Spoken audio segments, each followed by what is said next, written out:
محل طباعة ديجيتال، حراري، مجات، تيشيرتات، أي حاجة، حفر ليزر، أي حاجة حابب إن أنت تعمل لها طباعة مش أي طباعة، طباعة بجودة عالية جدًا ومقاسات مضبوطة وشغل فوق الممتاز.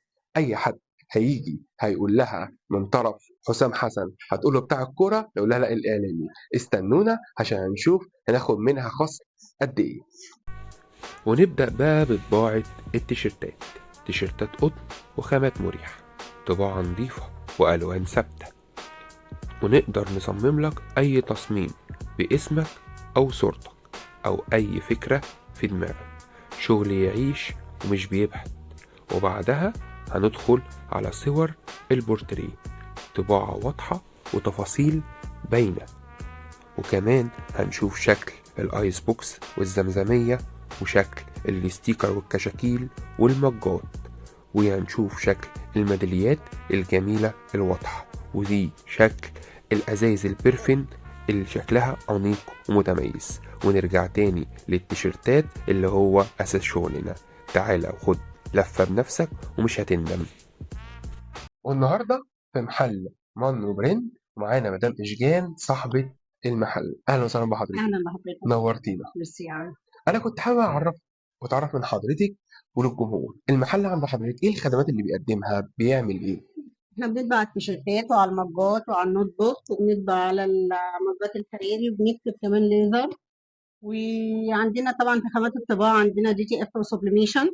وطبعا السبليميشن معروف ان هو الطباعة اللي بتبقى على القماش، حاجات زي كده ديت مثلا مفارش رمضان، تبقى خامات على القماش مباشر.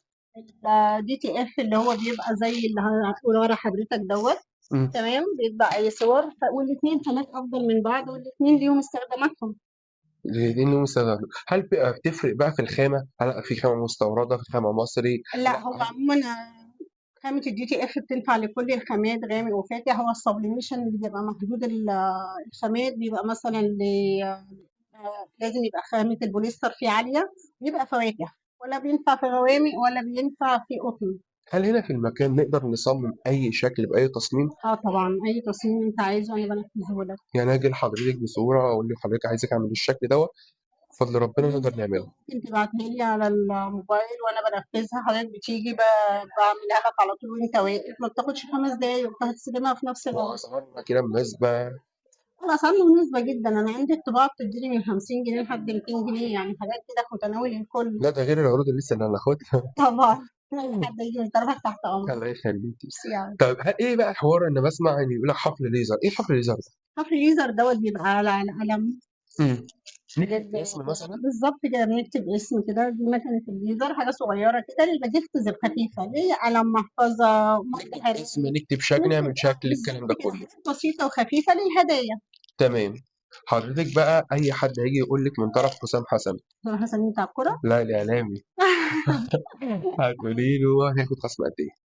يعني بص، هو حضرتك ممكن أعمل لك مثلا خصم 20%، أو ممكن يدفع تمن الخامة بس وأعمل له طباعة هدية. لا هناخد تمن الخامة بس. أي حد ماشي. هيتفرج على الفيديو دوت هيدفع تمن الخامة بس. كان معكم حسام حسن من قناة قلب الحدث ومقدم برنامج أنا والأفوكاتو وأنا والناس ومجال الكلام. سلام.